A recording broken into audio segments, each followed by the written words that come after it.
Bom dia, então. Hoje é dia 5 de setembro. A aula é de Embriologia Geral para a turma 23B, ok?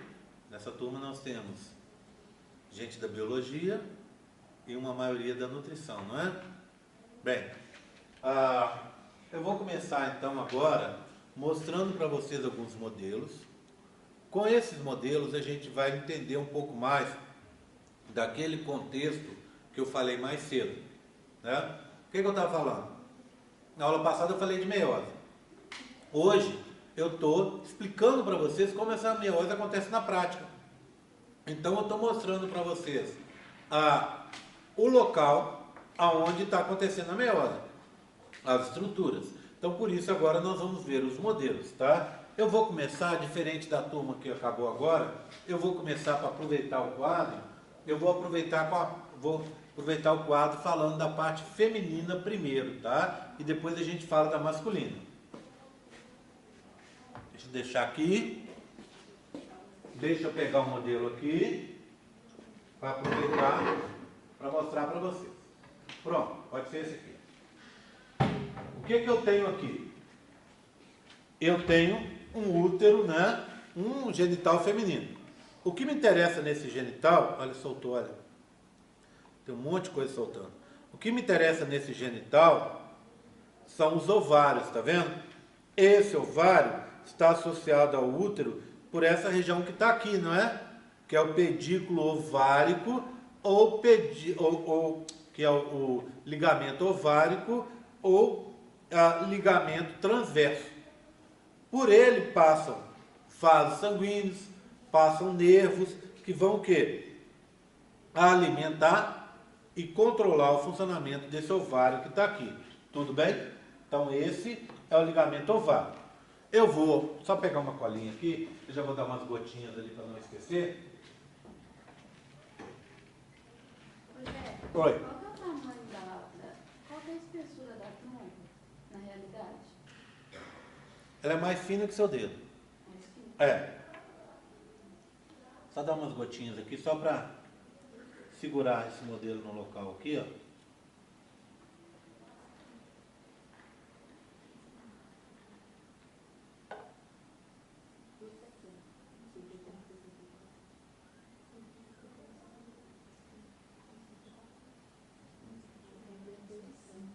Só para dar um reforço, gente. Pronto, reforço dado, tá? O que eu tenho aqui agora? Eu tenho para mostrar para vocês um ovário grande, ó, tá? Expandido. O que acontece? O ligamento ovárico estaria aqui, ó, tá? Ligamento aqui. Esse ligamento ele vai continuar para o interior do ovário, numa região conhecida como região medular, ou medula do ovário, tá vendo? Tá aqui, ó. Nessa região medular, chegam os nervos e os vasos de calibre maior. Esses vasos vão formar capilares, vasos menores, que vão irrigar essa região que está aqui. E os nervos vão lançar prolongamentos para controlar o funcionamento dessa outra região. Essa região vermelha é a região medular. E a região de fora é a região cortical, ou córtex do ovário. Se a gente for olhar no córtex do ovário, a gente vai ver um montão de estruturas assim, ó, tá vendo? Todas essas estruturas, menos essa e essa aqui, são os chamados folículos, tá? Então, eu vou descrever durante a aula esses folículos para vocês e essas duas estruturas. Só que antes de fazer isso, eu quero conversar sobre a parte de fora do ovário. Se a gente for olhar a parte de fora do ovário, você vai ter um epitélio simples, prismático, e embaixo dele, logo abaixo dele, uma rede, uma malha de colágeno, formando o que a gente chama túnica albugínea. Túnica porque cobre, albugínea porque ela é esbranquiçada. Então se você for olhar um ovário a fresco, ele tem uma cor assim, ó, esbranquiçada, que vai contrastar com os outros tecidos que estão ali, o útero, a parte de baixo ali, parte inferior, né, do abdômen ali, na cintura pélvica, que é tudo vermelhinho, né? E ele é mais esbranquiçado porque tem essa camada de colágeno aqui, que é a túnica albugínea. Bem, para que serve essa túnica albugínea? Para proteger o interior do ovário contra pancadas, contra alguma injúria que poderia acontecer. Bem, agora vamos passar ao que interessa.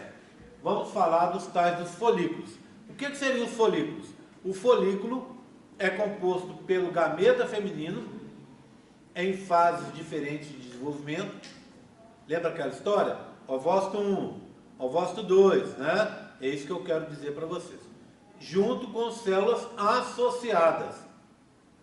Essas células associadas são divididas em dois grupos. O principal grupo é os chamados células foliculares. Fácil de guardar. Folículo, células foliculares, tá? E existe um segundo grupo, que são as células externas, que fazem uma cobertura que a gente chama células da teca. Então, folículo é composto por isso. Células da teca se formam depois, células foliculares, e o gameta feminino, que é o ovócito, tá? Ovócito 1 ou ovócito 2, quando ele já está maduro. Bem, se eu olhar aqui do lado de fora, eu vou ver um monte de folículos pequenininhos, ó. Esses folículos pequenininhos, eu tenho aqui, ó, são os chamados folículos primordiais. São a reserva de folículos, lembra que eu falei na primeira aula? Parados, com gameta parado na fase do dictióteno. É o ovócito 1 parado em dictióteno. Eu tenho um dele maior aqui para mostrar para vocês. Só um segundo.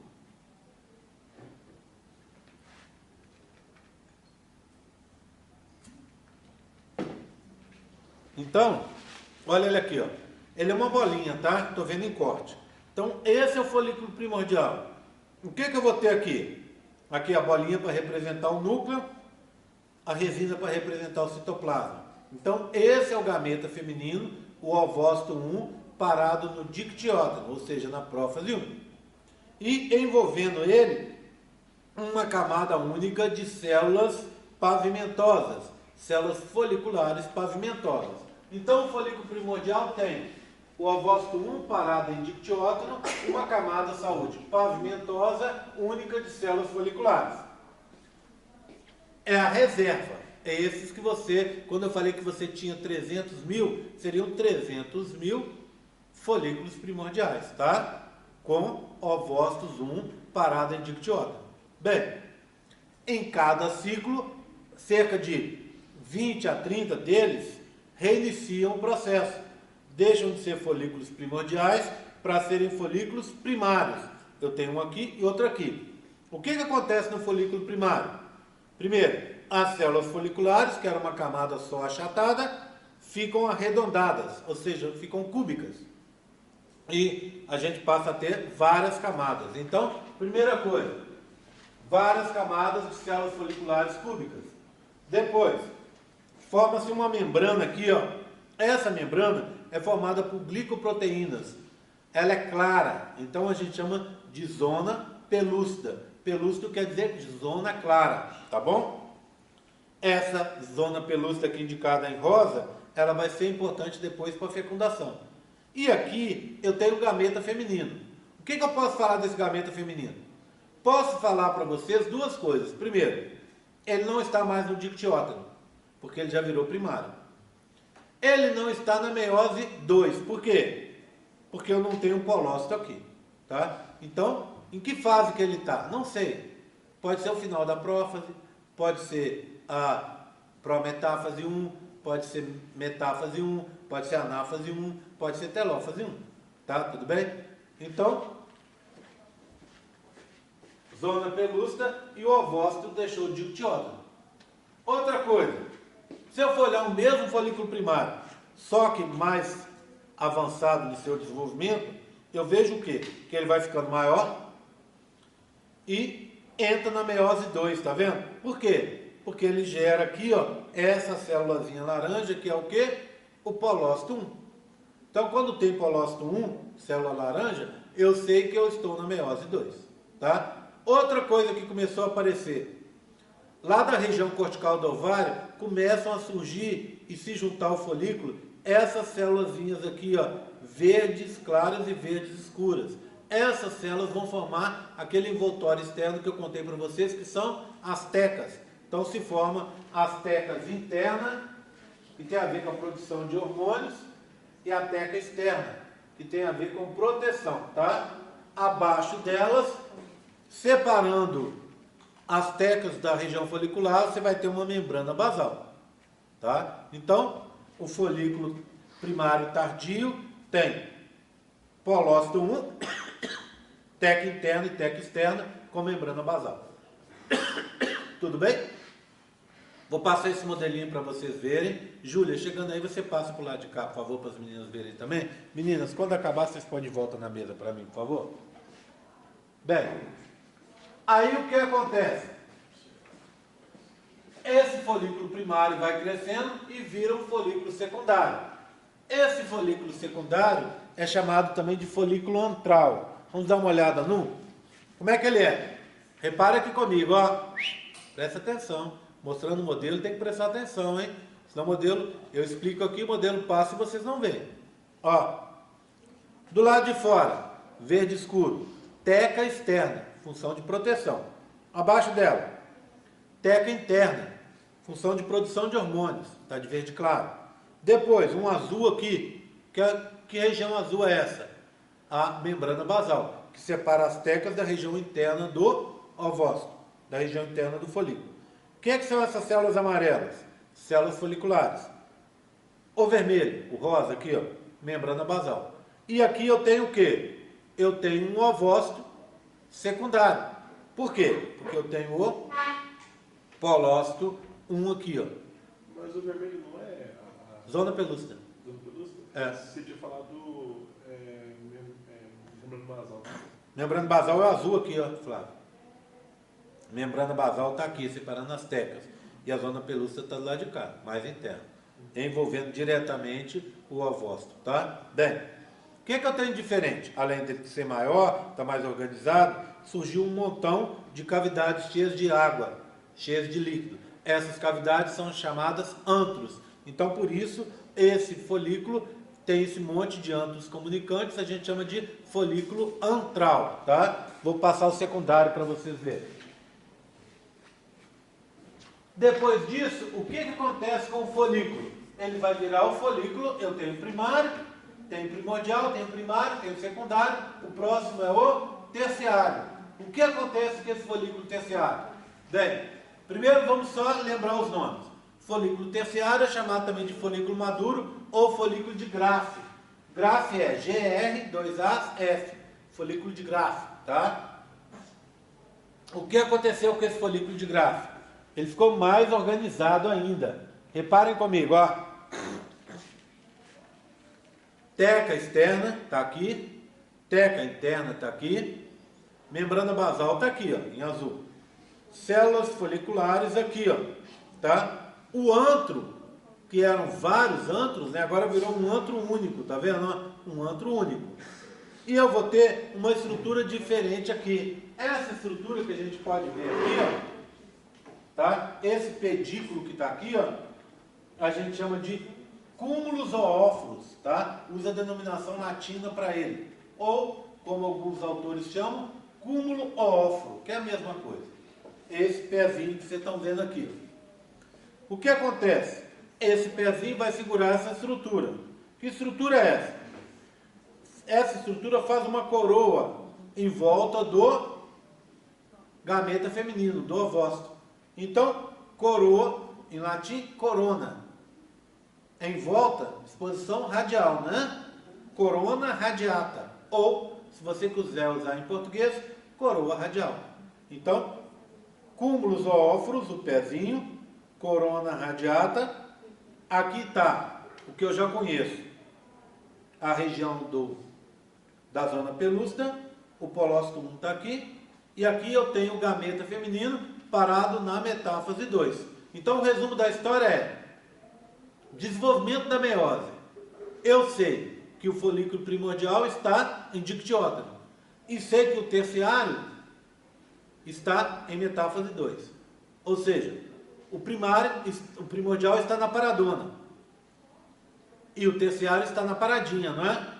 E o primário e o secundário estão caminhando de uma para outra. Tudo bem? Tranquilo? Tá? É esse que vai ser liberado, que vai ser ovocitado. Então, se eu pegar, eu tenho ele de novo aqui, ó. Só que agora inteiro, tá, Flávio? Ele inteiro para vocês verem. Repara numa coisa aqui, ó. Olha aqui. O que aconteceu? Ele é uma bola, né? Uma bola. Quando ele vai ser liberado, ovulado, como dizem popularmente, ou ovocitado, que a gente vai chamar, ele vai sair, lembra, uma bolinha. Então, eu só estou cortando para a gente poder ver. O que é liberado? A corona radiata, com a zona pelúcida e com o ovócito 2 parado em metáfase 2. Junto vai o polócito, para descarte de material genético. O que sobrou para trás? A teca externa, verde escuro, a teca interna, verde claro, a membrana basal azul e as células da corona radiata que estão aqui em amarelo, tá? Tudo bem? Vou passar para vocês verem. E aí, vamos, esses são os folículos, tá? O que sobrou? Sobrou aquela região ali que vocês estão vendo, né? Sobrou o quê? Para trás. O folículo foi liberado. Ele que vai ser fecundado. O que sobrou para trás? Teca externa, teca interna, membrana basal, células foliculares e sobrou para trás. Eu tenho isso em corte, olha. Tá aqui, ó. Olha aqui. Isso em corte está aqui, né? Teca externa, teca interna, membrana basal, células foliculares. Essa estrutura que sobrou vai constituir uma glândula provisória feminina, que a gente chama de corpo lúteo ou corpo amarelo. Esse corpo lúteo ou corpo amarelo, ele dura até o final de cada ciclo, ou seja, no final do ciclo ele morre, tá? Ele é produzido quando você ovocita, quando você, como dizem popularmente, ovula, cresce, desenvolve, produz progesterona e estrógeno, tá? Produz progesterona e estrógeno. Depois, no final do ciclo, ele morre e se converte nessa cicatriz branca que está aqui. Essa cicatriz branca é o corpo albicans. Albicans ou corpo branco. Tem esse nome porque ele é esbranquiçado. O que é esse corpo albicans? É o resultado da atresia dessas células. Elas morrem e vão formar essa cicatriz de colágeno. Então, quando você olha um ovário, deixa eu passar isso aqui para você ver. Ó. Oi. Isso aqui sai junto com o sangue? Vai sair junto com o sangue. Ele é uma bolinha, é ele que tem que ser fecundado. Então, o espermatozoide, para fecundar, ele tem que atravessar corona radiata, a zona pelúcida, ligar-se à membrana plasmática do ovócito 2 para conseguir entrar. Tá? Não é fácil não. Tá? Bem, então vamos dar uma olhada aqui, ó. Repara numa coisa. Você tem várias protuberâncias aqui, vários ovinhos aqui no ovário, tá vendo? O que são esses ovinhos? Alguns são dos folículos de Graff que estão se desenvolvendo. Outros podem ser resultado do corpo lúteo que está ali, mas principalmente eles são resultados dos corpos albicans. O corpo albicans, ele é uma cicatriz de colágeno, ele vai levar meses para ser reabsorvido. Então, se eu olho no interior do ovário, eu vou ter, olha, nesse caso, um corpo lúteo aqui, um corpo albicans de um corpo lúteo que antes existia aqui, desapareceu, folículos primordiais aqui pequenininhos, que se convertem em folículos primários, que se converte em menos folículos secundários, que se converte em um só folículo terciário ou folículo de Graff. Então você começa, aqui você tem grande quantidade, centenas, milhares, né, de folículos primordiais. A cada ciclo, de 20 a 30 deles se convertem em folículos primários, maiores. Alguns desses morrem por atresia, outros se convertem em folículos, uma quantidade bem menor, sei lá, 5, 6 se convertem em folículos secundários, e desses 5, 6, um só vai virar folículo terciário ou maduro, de gráfico. Esse vai ser liberado, essa parte interna vai ser liberada, ovocitada. E o que vai sobrar é o corpo lúteo, que é a glândula provisória, que quando morre vira corpo albicans. Eu estava contando para vocês uma coisa, e eu preciso reforçar essa história. O que acontece com o corpo lúteo? O corpo lúteo é uma glândula provisória que vai produzir os hormônios progesterona e estrógeno. O que fazem esses hormônios? Esses hormônios são responsáveis por manter o útero preparado para gravidez. Então imagina, você vai ovocitar ou vai ovular, usando uma linguagem popular, você vai ovocitar no meio do seu ciclo, é o seu dia fértil. Se for fecundado, a gravidez vai prosseguir a partir dali. Se não for fecundado, ao final do ciclo, morre o corpo lúteo. E aí, reinicia-se outro ciclo como a menstruação, não é? Todo ciclo é assim. Portanto, dentro do seu ovário você tem corpos albicans, resultado da degeneração do corpo lúteo, de vários ciclos para trás. Por isso que é aquele monte de ovinhos que vocês viram ali. Tá? Bem, se você ficar grávida, o que acontece? O corpo lúteo fica produzindo progesterona e estrógeno durante os 3 primeiros meses da gravidez. Aí, a partir ali da 9ª semana para frente, ele é substituído pela placenta. A placenta vai passar a produzir estrógeno e progesterona e o corpo lúteo vai desaparecer. Então ele tem uma vida, ele é provisório. Pode durar, se não tiver gravidez, até o final do ciclo, em torno de umas 2 semanas. Se tiver gravidez, ele vai durar 3 meses, sendo então substituído pela placenta. Ok? Tudo bem? Então, essa é a estrutura que vocês veem dentro do ovário. Tá tranquilo? Tranquilo com a parte feminina? Posso apagar para a gente falar sobre a parte masculina, então? Alguém tem alguma dúvida? Vamos lá, então. Apagando, hein?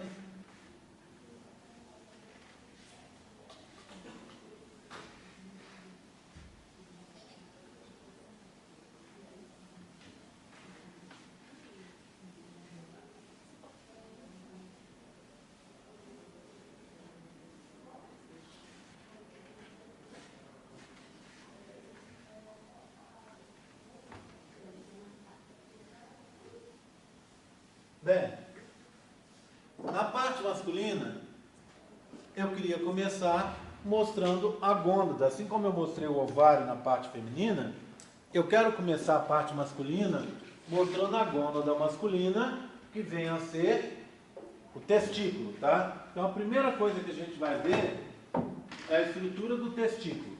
Depois de ver essa estrutura do testículo, eu quero mostrar para vocês os locais aonde são produzidos os espermatozoides, que vêm a ser os túbulos seminíferos, tá? Deixa eu só guardar aqui para a gente poder começar. Já tem monitoria, já? Não. Por enquanto, não. Eu fiz a seleção das monitoras sexta-feira. Ontem eu mandei os papéis, selecionei 2 monitoras, a Brena, que é uma menina da nutrição, não sei se vocês conhecem, uma pequenininha, e a Larissa, que é uma menina da biologia, tá? Então vão ser essas 2 monitoras, e junto com elas a Júlia vai ser monitora também, monitora voluntária. Então a gente deu sorte que esse período a gente vai ter 3 boas monitoras trabalhando com vocês, inclusive uma voluntária, tá bom? Então vai ser legal. O que elas vão fazer? Eu tenho uma reunião com elas amanhã, elas vão definir o horário, e aí elas pregam o horário do lado de fora da porta e vêm para a monitoria a partir da semana que vem, tá? Tá combinado? Então, a partir da semana que vem, monitoria funcionando normalmente, tá? Essa monitoria funciona da seguinte forma: elas vêm no horário que está marcado, e aguardam aqui por meia hora, tá? Se por acaso não surgir nenhum aluno, elas pegam as coisas delas e vão embora. Se por acaso tiver o aluno, ela cumpre o horário dela. Então é isso que a gente tem combinado. Se você quiser vir num outro horário, que não seja o horário inicial da monitoria delas, não tem problema. A única coisa que você vai precisar fazer é combinar com elas. Tipo assim, olha, tem um horário às 10 da manhã.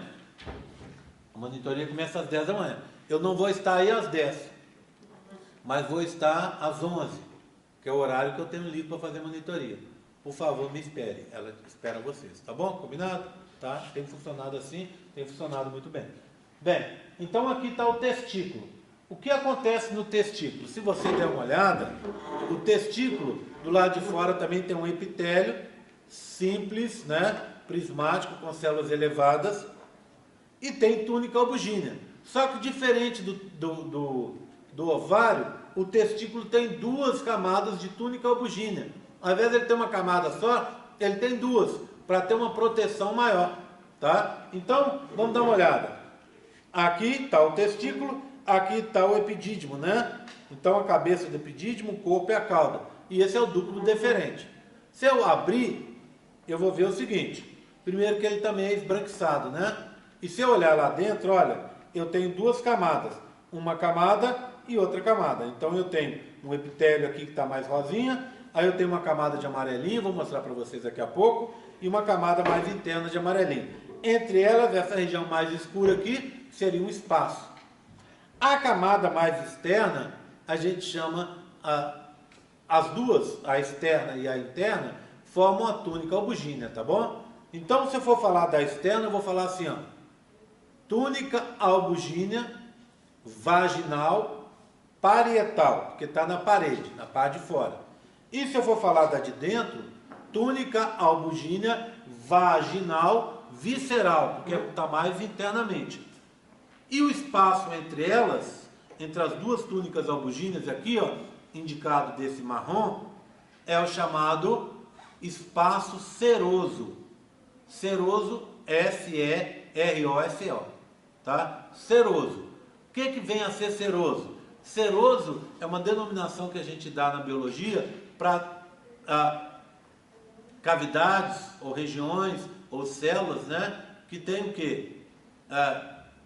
Proteína. Então, nesse espaço aqui você tem um pouco de líquido e proteínas dissolvidas nesse líquido, tá bom? Então, espaço seroso. Esse espaço seroso é um espaço virtual. O que eu quero dizer? Quero dizer que a túnica albugínea vaginal parietal fica encostada na túnica albugínea visceral, vaginal visceral. Elas ficam encostadas. Tem um espaço, mas elas ficam encostadas. Esse espaço tem uma função muito importante. Ele protege a parte interna do testículo. Como assim? Imagina você teve um trauma, uma batida no testículo, bateu. Quando você bate na parte de fora, mas como a parte de dentro está isolada dela, o impacto chega menor ali. Além de tudo, a de dentro consegue dar essa mexidinha e proteger o conteúdo interno. Bem, esse espaço seroso, então, normalmente ele fica com muito pouco líquido e uma membrana fica grudada na outra. Mas em casos, por exemplo, numa cachumba, isso é diferente. Como é que é a cachumba? Cachumba é a chamada, o médico chama de parotidite infecciosa. It é inflamação, não é isso? Parotidite, de parótida. Essa glândula salivar que fica aqui, ó. O que acontece com essa glândula? Ela vai ser infectada pelo vírus e o vírus vai fazer o quê? Vai fazer dar febre, dar dor de cabeça, dificuldade para engolir porque está aqui perto, vai dar mal-estar, etc. E o que você faz? Mas é uma condição benigna. O que é uma condição benigna? É uma condição que acaba naturalmente. Então, é que nem uma gripe, uma coisa assim. Você tem que o quê? Repouso, esperar, ficar quietinho, que vai melhorar.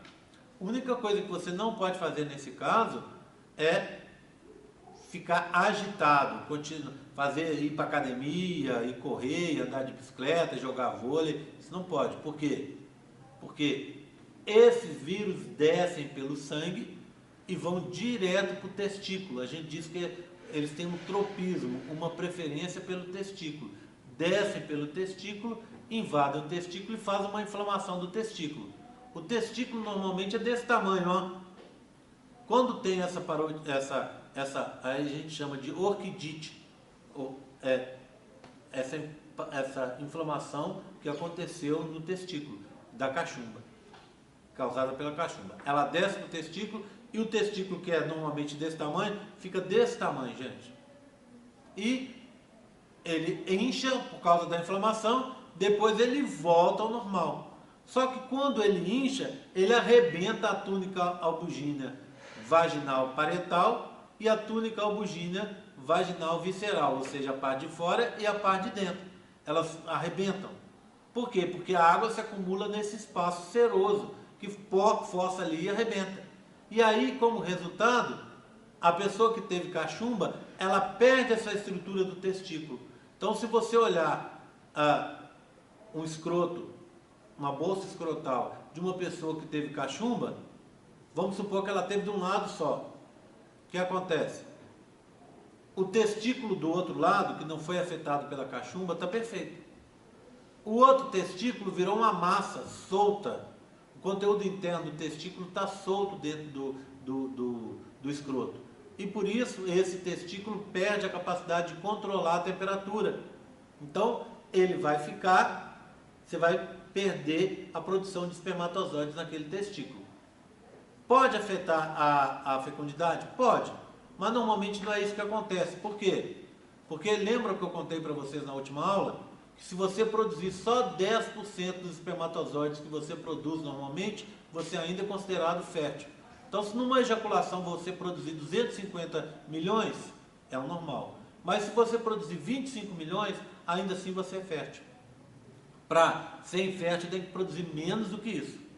Tá? Bem, se você perdeu metade do testículo, se você perder um dos testículos, você vai ter uma produção normalmente de 125 milhões. Ainda assim com folga, né? Você tem 25 milhões, que é o mínimo, mas para não ser considerado um grau de... porque a partir daí começa a ser considerado graus de infertilidade, né? E ainda mais 100 milhões de sobra. Bem, o que acontece às vezes é que você tem uma outra condição que está afetando esse processo, que é o que a gente chama de varicocele, que são varizes ali na região do testículo. O que acontece com essas varizes? Elas vão aumentar a temperatura do testículo e diminuir a fecundidade masculina. Se você tem um quadro de varicocele que é super comum nos homens, associado com a perda de um testículo devido à cachumba que desceu, aí sim você pode ter um grau de infertilidade aí, tá bom? Mas, para evitar às vezes esse problema, o outro testículo que sobrou, ele aumenta de tamanho para conseguir produzir mais espermatozoides. Olha que bacana. Por falar em infertilidade, eu queria contar para vocês também sobre infertilidade feminina. Queria falar para vocês sobre a principal causa de infertilidade feminina, que é o chamado ovário policístico. Como é que é esse ovário? Bem, primeiro, ovário policístico é muito comum também nas meninas. Provavelmente aqui algumas de vocês tenham. Como é que ele funciona? Ele não é um caso de 8 ou 800, ou tudo ou nada. Ele é uma coisa assim, você pode ter graus diferentes de ovário policístico. Na maioria dos casos, esse ovário policístico não vai afetar a sua fecundidade. Nos casos mais graves, aí sim, ele pode te tornar até infértil. O que é que acontece com esse ovário policístico? Vê bem, vamos lembrar da história? Você tem 300 mil folículos primordiais. Em cada ciclo, em torno de 20 a 30 vão ser reativados, não é? Vão sair de folículos primordiais, vão virar